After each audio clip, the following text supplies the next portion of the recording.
everyone. How are you all? Hope you all are very good. Today, students, we are going to start our first chapter of class 5th, which is about plants, the growth system. Okay?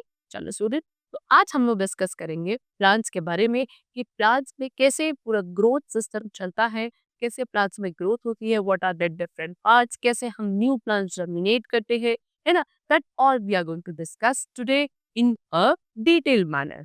Okay, चलो. So first of all, we are having some introduction lines. See, plants are everywhere. They are very important for the survival of living beings because they provide food, oxygen, and help in maintaining the temperature of the earth. There is a great variety of plants on the earth. So students क्या बोल रहे हैं कि plants आपके almost हर जगह होते हैं. सभी लिविंग थिंग्स के सर्वाइवल के लिए काफी इंपॉर्टेंट होते हैं क्योंकि ये फूड, ऑक्सीजन हमें प्रोवाइड करते हैं. प्लस हमारे अर्थ के टेम्परेचर को बैलेंस करने का, मेंटेन करने का भी फंक्शन इन्हीं का होता है ना? और अर्थ पे there is a great variety of plants present. So basic types of plants जो होते हैं वो हमारे पास trees, shrubs, herbs, creepers and climbers होते हैं. ठीक है. ट्रीज क्या होते हैं? They are the tall and strong plant. काफी टॉल एंड स्ट्रॉन्ग प्लांट होते हैं. इनकी स्टेम काफी हार्ड थिक होती है जिसको हम ट्रंक बोलते हैं. Okay, example mango, guava, neem, these all are the examples of trees. Next we come to shrubs. Shrubs are smaller than trees. Trees से small होते हैं. इनकी stem woody होती है. Okay, example rose, henna, lemon. These all are shrubs. ठीक, चलो.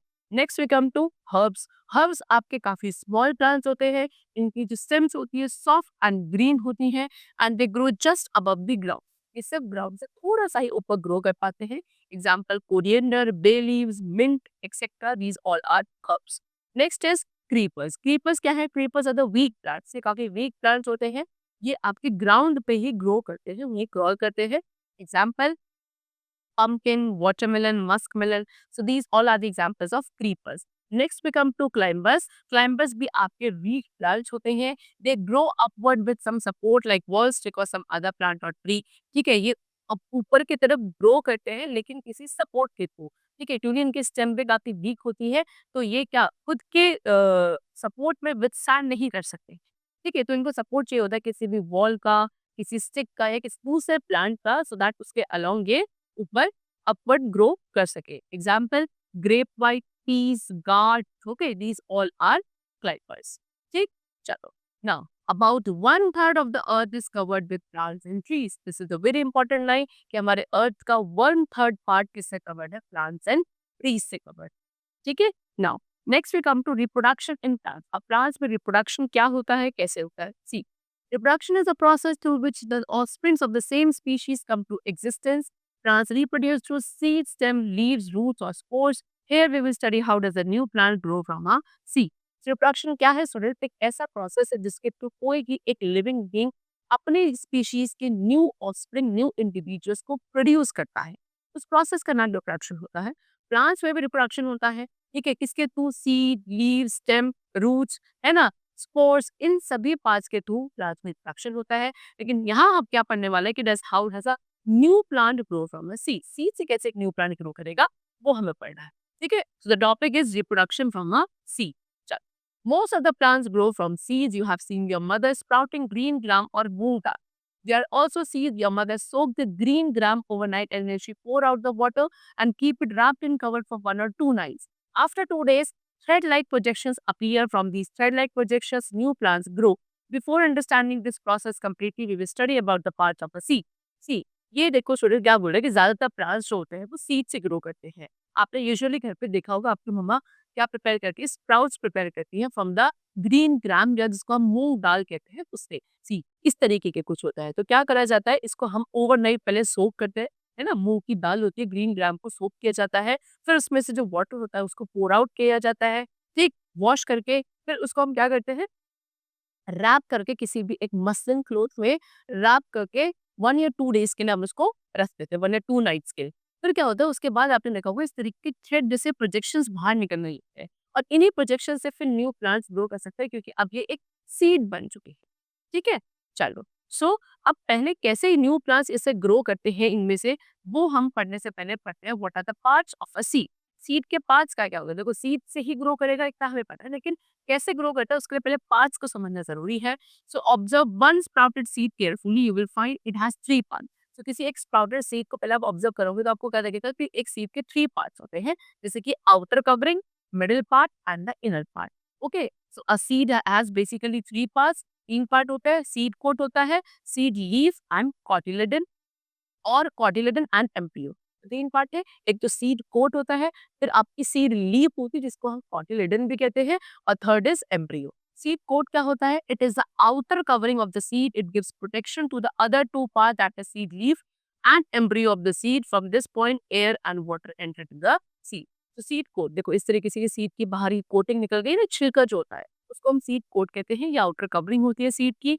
ये अंदर के जो 2 बाकी पार्ट्स होते हैं सीड के, दैट इज सीड लीफ जिसको हम कॉटिलेडन कहते हैं, एंड एम्ब्रियो, उसको प्रोटेक्ट करता है। ठीक है, और इसी पॉइंट से क्या होता है, सीड के अंदर एयर एंड वाटर क्या कर पाते हैं, एंटर कर पाते हैं। ठीक है, चलो next we come to seed leaf. Seed leaf को क्या कहा जाता है? कॉटिलेडन भी कहा जाता है। ठीक है, ये आपकी सीड का मिडिल पार्ट होता है। So middle part of the seed is called seed leaf और cotyledon. It is fleshy and provide food to the baby plant to grow. कैसा होता है? फ्लैशी होता है, और ये बेबी प्लांट को फूड प्रोवाइड करता है ग्रो करने के लिए। ठीक है, अब कुछ ऐसे प्लांट्स होते हैं जिनमें सिर्फ एक कॉटिलेडन होता है, ऐसे प्लांट्स को हम मोनोकॉट प्लांट्स बोलते हैं। और कुछ प्लांट्स ऐसे होते हैं जिनमें 2 कॉटिलेडन्स प्रेजेंट होते हैं, जिनको हम डाइकॉट plants बोलते हैं। Example, maize, wheat, rice, these are monocot plants, and peas, beans, gram, these are dicot plants. Okay, चलो। Now next part of the seed is embryo. ठीक है, embryo is a baby plant from which a new plant comes to existence or grow. Now learn about the process through which a new plant grows. This process is called generation. ठीक है, अब embryo क्या है? See, embryo होता है, अब आप कहते हैं जो प्लांट के अंदर जो बेबी प्लांट होता है, ठीक है, सीड के अंदर जो बेबी प्लांट होता है जिससे एक न्यू प्लांट ग्रो करेगा, उसको एम्ब्रियो कहा जाता है। बेबी प्लांट भी आप उसको बोलते हो। ठीक है, चले अब हम पढ़ेंगे क्या, कैसे एक सीड ग्रो करके एक न्यू प्लांट में डेवलप होता है। ठीक है, और उस प्रोसेस का नेम होता है germination process. So now we are going to discuss about germination. See, when the baby plant inside the seed, we call it as an embryo. When an embryo comes out of the seed above the soil, we call it as seedling. In simple words, growing up an embryo into a seedling is considered as germination. So जब एक baby plant seed के अंदर था, उसको हम कब embryo कहते थे। लेकिन जब इस एम्ब्रियो को, या फिर बोलो जब ये एम्ब्रियो उस सीड से बाहर निकल के सॉइल से ऊपर ग्रो करने लगता है, उसी एम्ब्रियो को आप सीडलिंग कहने लगती हो। तो सिंपल वर्ड्स में क्या, जब एक एम्ब्रियो ग्रो करके सीडलिंग में डेवलप होता है, सीडलिंग बन जाता है एम्ब्रियो, उस प्रोसेस का नाम जर्मिनेशन होता है। कुछ इस तरीके से। ठीक है, see to germinate a seed needs some favourable conditions. They are air, water and warmth. When a seed gets all of these 3 conditions in the right amount, the seed starts to germinate. Thus, the process by which an embryo grows into a seedling after getting the right amount of air, water and warmth is called germination. So, क्या अब किसी भी seed को germinate होने के लिए कुछ favourable conditions required होती है। What are those favourable conditions? So air, water and warmth, proper amount of air, proper amount of water and एक वार्म टेम्परेचर एक सीड को रिक्वायर्ड होता है। तब जाके एक सीड क्या करती है, जर्मिनेट होना स्टार्ट करती है। दैट इज व्हाट, वो प्रोसेस जहाँ पे एक एम्ब्रियो ग्रो करता है, ग्रो करके सीडलिंग बनता है in the presence of what, air, water and warm. This process is known as germination. चलो, now we come to the process of germination. अभी जर्मिनेशन प्रोसेस कैसे चलता है उसको थोड़ा सा हम डिस्कस करते हैं। सी, first sow the seed into the soil and water it in the right amount. When the seed gets the right amount of water, air and warmth, the seed starts to absorb water through a tiny hole in the seed. Now the seed coat becomes soft and loose. The seed leaves or the cotyledons also become soft. The seed swells up and the seed coat splits and the root from the embryo starts to develop, which grows downwards. The embryo still uses food stored in the cotyledon. Soon the shoot develops and grows upward above the soil. Now the embryo is called the seedling. The seedling develops leaves and starts to make its own food. By the time the cotyledons dry up and fall off, now the seedling becomes independent and the process of germination has completed. तो क्या होता है student, सबसे पहले हमें soil में seed को सो करना होता है, उसको वाटर करेंगे, प्रॉपर अमाउंट उसको अमाउंट ऑफ वाटर उसको मिलना चाहिए। जैसे ही सीड को एक proper amount of air, water and warmth मिल जाता है, सीड उस वाटर को एब्जॉर्ब करना स्टार्ट करती है। कैसे करती है? सीड कोट में एक छोटा सा होल प्रेजेंट होता है जिसके थ्रू वाटर सीड के अंदर एब्जॉर्ब होने लगता है। फिर धीरे धीरे वो सीड कोट काफी सॉफ्ट हो जाती है, लूज हो जाती है, और जो सीड लीव्स होती है अंदर के जो कॉटिलेडन्स होते हैं वो भी अंदर क्या होते हैं, सॉफ्ट होने लगते हैं। फिर धीरे-धीरे आपका जो सीड है वो स्वेल होने लगेगा और जो सीड कोट होगी वो स्प्लिट होगी, स्प्लिट होके वो रिमूव हो जाएगी फ्रॉम दैट सीड। ठीक है? अब जो रूट थी एम्ब्रियो के अंदर वो डेवलप होने लगती है और जो बाहर के नीचे की तरफ, ठीक है? डेवलप होगी और डेवलप होके डाउनवर्ड ग्रो करने लगेगी। फिर एम्ब्रियो अब क्या करता है, जो कॉटिलेडन्स के अंदर फूड स्टोर होता है उसको यूज करता है। ठीक है? धीरे-धीरे शूट डेवलप होती है ऊपर की तरफ, है ना? और जैसे ही शूट डेवलप होने लगती है ऊपर की तरफ, अब एम्ब्रियो को हम क्या कहने लगेंगे? सीडलिंग कहने लगेंगे। ठीक है? अब सीडलिंग के अंदर धीरे-धीरे छोटी-छोटी लीव्स आती है ना? जब लीव आने लगेंगी तब उनके अंदर फोटोसिंथेसिस प्रोसेस पॉसिबल होगा। That is now those seeds are able to prepare their own. तो इसीलिए बाय द टाइम क्या होने लगता है, जो वो कोऑर्डिनेटर्स थी, सीड लीव्स थी, क्योंकि वो अपने फूड प्रोवाइड कर रही थी, अब उनकी रिक्वायरमेंट नहीं होती है, वो ड्राई होके फॉल ऑफ कर जाती है। सो इस तरीके से सीडलिंग क्या होता है, इंडिपेंडेंट हो जाता है and the process of germination gets completed. Okay, चलो now we come to the topic dispersion of seed. See, dispersion means to scatter away. The scattering away of seed from the mother plant is known as dispersion of seed. It is an important phenomena. What if all the seeds would scatter near the mother plant? If all the seed disperse near the mother plant, they would germinate at the same place and make the place overcrowded. They would compete for nutrients, sunlight, water, etc. So they could not get these in the right amount or needed amount. As a result, some seeds would die out, while some seeds show poor growth. This is the reason why seed dispersal is important. तो dispersal का मतलब होता है student scatter away, इस तरीके से फैल जाना। So scattering away of seed, seed का स्कैटर होना अपनी मदर प्लांट से थोड़ा दूर जाकर, इसको बोला जाता है डिस्पर्जन ऑफ सीड और ये बहुत इंपॉर्टेंट फिनोमिना है। अब ऐसा क्यों क्यों हम चाहते हैं कि सीड्स अपने मदर प्लांट से थोड़ा दूर जाके स्कैटर हो? देखो, अगर सारी सीड्स क्या मदर प्लांट के आसपास ही स्कैटर हो जाती है तो वो सेम प्लेस पर जर्मिनेट करेंगी। सेम प्लेस पे क्या होगा, ओवरक्राउड हो जाएगा। ओवरक्राउड होने से उनमें एक कंपटीशन हो जाएगा न्यूट्रिएंट्स के लिए, सनलाइट, वाटर के लिए। सो जब उन्हें प्रॉपर अमाउंट ऑफ या right amount of air, water, sunlight नहीं मिल पाएगा, तो रिजल्ट क्या होगा कि जो कुछ सीड्स होंगी वो डाई हो जाएगी, कुछ चीज पुअर ग्रो करेंगी, है ना, पुअरली ग्रो करेंगे, प्रॉपर ग्रोथ नहीं होगी। तो इस तरीके से क्या होता है, प्रॉपर ग्रोथ नहीं हो पाती है अगर किसी एक ही जगह पे या बोलो मदर प्लांट के आसपास सारी सीड डिस्पर्स हो जाती है। इसीलिए सीड का डिस्पर्जन होना जरूरी होता है, स्कैटर होना जरूरी होता है away from the mother plant so that they do not compete for the essential requirements to get germinate. Okay, chalo.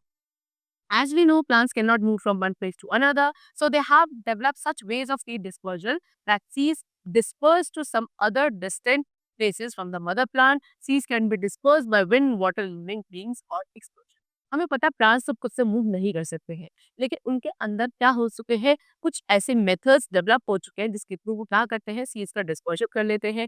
उसके लिए हमारे पास कुछ एजेंट्स होते हैं, फैक्टर्स होते हैं, जैसे कि wind, water, living beings, or the explosion method by which the seed get dispersed away from the mother plant. See, one by one we are going to discuss about them. The first is wind. Wind के through कैसे seed dispersion होता है? See, seed dispersed by wind are light and have wings or hair which enable them to move with wind. Cotton, dandelion, sycamore, mother hiptage, etc. Some plants which whose seeds are dispersed by wind. So जो seeds wind के through disperse होती है वो usually कैसी होती है, light होती है, उनका विंग्स या एयर होते हैं जो क्या करते हैं, उनको विंड के थ्रू मूव करने में हेल्प करते हैं। कॉटन, डेंडेलियन, साइकामोर, मदर हेप्टेज, है ना, ये सारे कुछ प्लांट्स हैं जिनकी सीड्स विंड के थ्रू डिस्पर्स होती है। सेकंड कैसे, वाटर के थ्रू कैसे डिस्पर्शन होता है? सो वाटर के थ्रू जो सीड डिस्पर्स होती है वो फाइब्रस होती है, स्पॉन्जी होती है और वाटर प्रूफ प्रूफ कवरिंग उनके ऊपर होती है। ठीक है, जो प्लांट्स आपके नियर वाटर बॉडीज ग्रो करते हैं वो यूजुअली डिस्पर्स करते हैं अपनी सीड्स को with the help of water, जैसे कि कोकोनट, लोटस, है ना, ये सारे ऐसे प्लांट्स हैं जिनमें वाटर के थ्रू क्या होता है, सीड का डिस्पर्शन होता है। Next we come to living beings. Living beings के थ्रू कैसे वाटर सीड डिस्पर्शन होता है? See, animal, birds and humans also contribute in the seed dispersal. Some seeds have spines, hooks or bristles. They stick to the fur of animals or human clothes and are dispersed to distant places. For example, budrock and cocklebur. Besides this, birds and animals eat fruits and the undigested seeds are thrown away in their waste. Humans also eat fruits and throw away the seeds in this seed that get dispersed. So कुछ animal, bird, humans भी होते हैं जो seed dispersal में contribute करते हैं। देखो, अब क्या होता है कि कुछ सीड्स के पास स्पाइन्स या हुक्स होते हैं या ब्रिसल्स होते हैं जो क्या होता है, एनिमल्स की जो बॉडी पे फर वगैरह होता है उनके साथ चिपक जाते हैं, या ह्यूमन बीइंग जो क्लोथ पहनते हैं, कपड़े पहनते हैं, उनके कपड़ों पे चिपक जाते हैं। तो क्या होता है जब वो दूर जाते हैं तो कहीं उन्हीं के बॉडी पे, उन्हीं के कपड़ों पे वो सीड्स चिपक कर दूर जगह जाते कहीं डिस्पर्स हो जाते हैं और वहीं वो जर्मिनेट होते हैं। एग्जाम्पल बड रॉक एंड कॉकलबर्ड जो होता है, इनकी सीड्स ऐसे डिस्पर्स होती है यूजुअली। ठीक है? इसके साथ-साथ कुछ बर्ड्स और एनिमल्स होते हैं जो फ्रूट्स को खाते हैं, वो फ्रूट्स के अंदर जो सीड्स होती हैं वो डाइजेस्ट नहीं होती हैं और जब वो क्या करते हैं एक्सक्रीट करते हैं अपने बॉडी से वेस्ट और वो अंदर से फूड सीड्स बाहर निकलती हैं और दूर जाके क्या हो जाती है डिस्पर्स हो जाती है। ह्यूमन बींग्स आल्सो ईट फ्रूट्स है ना, और वो फ्रूट्स को क्या करते हैं वो खाते हैं और उन्हीं के सीड्स को ऐसे कहीं फेंक देते हैं और कहीं वो जनरेट हो जाती है। इस तरीके से सीड्स का डिस्पर्शन होता है by the living things. Now, the last is explosion. See, some seeds burst open on drying in this with the seeds are dispersed, for example, peas, beans, balsam, ladyfinger, etc.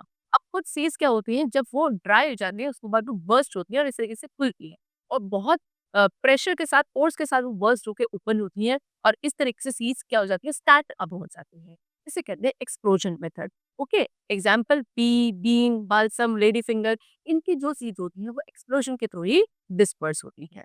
चलो, now we come to the topic other ways of reproduction. अब इसके अलावा और क्या veg है, method है reproduction के। See, other than seeing plants grow from roots, stem, leaves and spores, such reproduction is known as vegetative reproduction. अब seeds के अलावा कुछ ऐसे plants होते हैं जो roots, stem, leaves या spores के थ्रू भी ग्रो करते हैं, reproduce होते हैं और इन reproduction method को vegetative reproduction कहा जाता है। अब रूट्स के थ्रू कैसे रिप्रोड्यूस करते हैं, कुछ ऐसे प्लांट्स होते हैं जो ये रूट्स के थ्रू रिप्रोड्यूस करते हैं, example carrot, sweet potato, radish, turnip etcetera.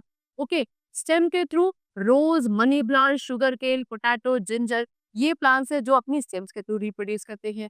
Leaves के through plants like bryophyllum reproduce from the leaves, it has plant गिलेक्स along the edge of its leaves they grow and fall off which later on grow into new plants। एक plant होता है Bryophyllum, इसकी जो leaves होती है उनके side पे छोटे-छोटे से बर्ड्स ग्रो करते हैं और वही बर्ड्स क्या होते हैं पहले थोड़े से ग्रो करके डेवलप हो जाते हैं, फिर वो उस लीफ से डिटैच होके नीचे फॉल ऑफ होकर वहीं एक न्यू प्लांट ग्रो करने लगता है। इस तरीके से ब्रायोफाइलम सी ये होता है ब्रायोफाइलम प्लांट और इसकी देखो आप एजिस में इस तरीके से बर्ड से लीव्स है, न्यू लीव्स जो ग्रो करती है और ये लीव्स के थ्रू ही रिप्रोड्यूस करते हैं। Next is spores. बहुत सारे फर्न्स एंड फंगाई होते हैं, ये भी प्लांट्स होते हैं जो अपने स्पोर्स के थ्रू रिप्रोड्यूस करते हैं। ओके, चलो, now next we come to development factors of plant.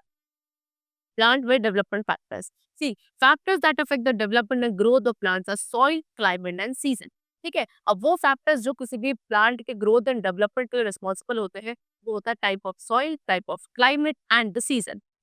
Soil is an important factor for the growth of plant. There are some plants that grow well in particular type of soil, while some can grow in any type of soil. Rice and jute grow in loamy or clay soil, while cotton grows well in black soil. Wheat and bajra grow in sandy soil, tea is grown in moist soil, while coconut is grown in salty or coastal region soil. These plants are grown in a particular type of soil.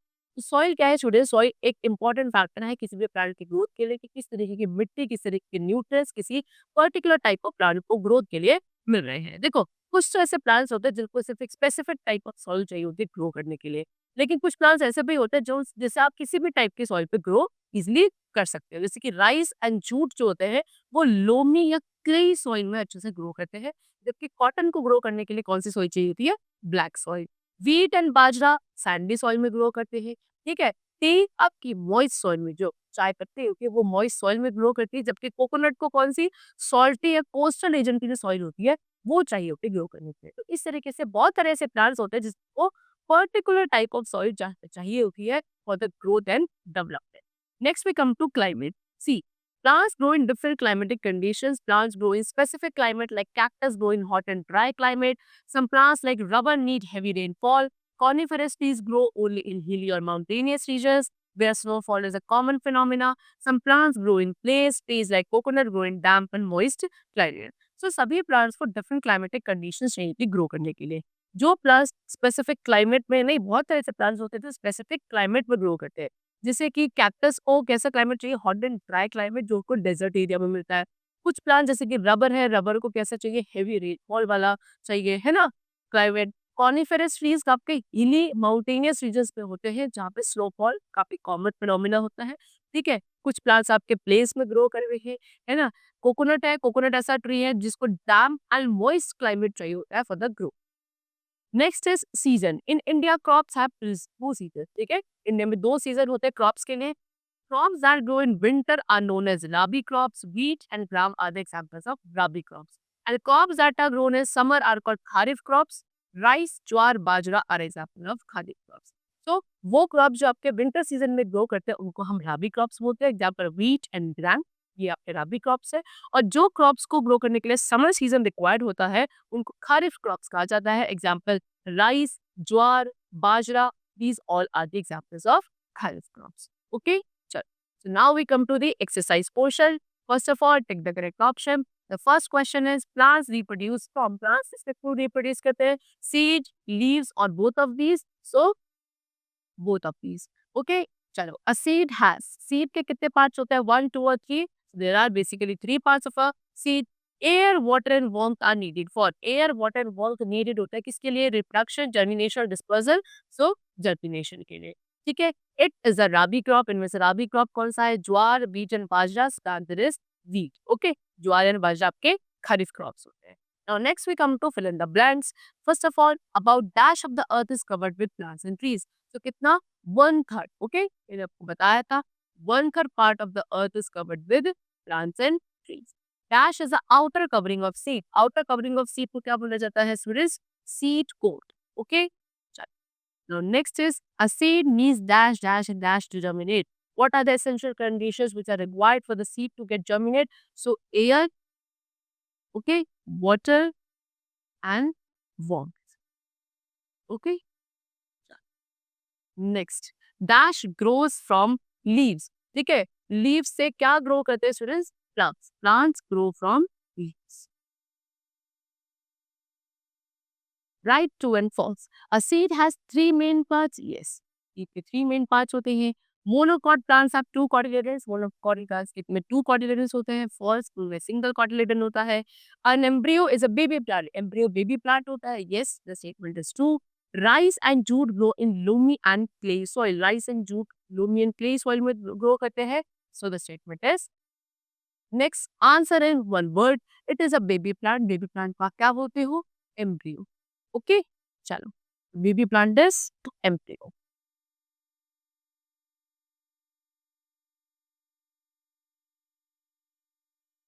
Next, give one example of monocot plant. Monocot plant का example देना है, we can write wheat. An embryo turns into this. Embryo turn होके क्या बनता है? Seedling, है ना। Embryo आगे सीडलिंग बन जाता है। चलो, seed of this tree disperse by water. ठीक है, इसकी सीड्स होती है जो वाटर के थ्रू डिस्पर्स होती है। लोटस, है ना। Now, answer the following question. The first question is define reproduction and germination. Reproduction and germination हमको दोनों define करने हैं। Reproduction क्या है? Reproduction is a process by which a living being produce new individuals of their species, है ना? New offspring, their own offspring in the nature. वो process जिससे कोई भी लिविंग बीइंग अपने जैसे ऑफस्प्रिंग, अपनी स्पीशीज के ऑफस्प्रिंग प्रोड्यूस करता है, उसको आप रिप्रोडक्शन प्रोसेस कहते हो। जर्मिनेशन प्रोसेस क्या होता है? The process of developing an embryo into a seedling in the presence of air, water and warmth. जब एक एम्ब्रियो सीडलिंग में डेवलप होता है एयर, वाटर एंड वार्मथ के प्रेजेंस में, the process is known as germination. What are the parts of a seed? Explain. कितने parts होते हैं सीड के? 3 पार्ट्स होते हैं, है ना। Seed coat, okay, outer part होता है जो कि क्या करता है, जो अंदर के 2 पार्ट्स होते हैं उनको प्रोटेक्ट करता है। साथ में उसमें एक सीड होल होता है जिसके थ्रू क्या एयर एंड वाटर एंटर करती है, किसमें? सीड के अंदर। सेकंड पार्ट क्या होता है? सीड लीफ, जिसको हम कॉटिलेडन कहते हैं, है ना। ये क्या होता है? It is the middle part of the seed. ये क्या करता है? ये बेबी प्लांट को फूड प्रोवाइड करता है for the growth. And the third is embryo which is also known as baby plant. यही वो पार्ट होता है सीड का which grows into a new plant. चल, now next describe the process of germination. पूरा process germination का कैसा होता है हमें पता है। जर्मिनेशन प्रोसेस में क्या चाहिए होता है? पहले आपकी सीड होती है। सीड क्या करती है? प्लांट, उसमें उस जब प्रॉपर अमाउंट ऑफ उसको वाटर मिलता है, वो धीरे धीरे उसकी जो सीड कोट होती है वो मॉइस्ट होने लगती है। अंदर जो फिर आपके कॉटिलेडन्स होते हैं वो मॉइस्ट होने लगते हैं। फिर सीड की जो कोट होती है वो रिमूव हो जाती है और धीरे धीरे क्या होने लगती है, आपके अंदर जो कॉटिलेडन्स थे वो क्या करते हैं, खाना प्रोवाइड करते हैं एम्ब्रियो को। एम्ब्रियो में धीरे-धीरे रूट वाला पार्ट क्या होता है, डेवलप होता है, जो कि नीचे की तरफ ग्रो करता है। धीरे-धीरे फिर उसमें शूट वाला पार्ट डेवलप होने लगता है। शूट वाला जब पार्ट डेवलप होता है, तो क्या होती है, लीव्स आने लगती हैं। लीव्स आने के बाद seed is able to prepare its own food. जब वो खुद खाना प्रिपेयर करने के कैपेबल हो जाता है, तो जो कॉटिलेडन्स होते हैं, वो ड्राई होते हैं एंड दे फॉल ऑफ। ठीक है? इस तरीके से जर्मिनेशन प्रोसेस होता है। How are seed disperse, seed कैसे डिस्पर्स होती हैं? बाय द वेरियस डिस्पर्सिंग एजेस, है ना? Air, water, living beings and by the method of explosion. What are the other ways of reproduction in plant? Reproduction in plant के और क्या method है? Seed can sorry new plants can also be reproduced by the what other parts of a plant, जैसे कि आपका stem, roots, leaves and spores. Okay, और ये method को हम क्या बोलते हैं, जहाँ पे इन पार्ट्स के थ्रू एक प्लांट रिप्रोड्यूस करता है, उस मेथड ऑफ रिप्रोडक्शन को वेजिटेटिव रिप्रोडक्शन कहा जाता है। ठीक है, चलो students, that's all for the chapter. The chapter is completed over here. Hope you all like, did understand the chapter. Thank you very much.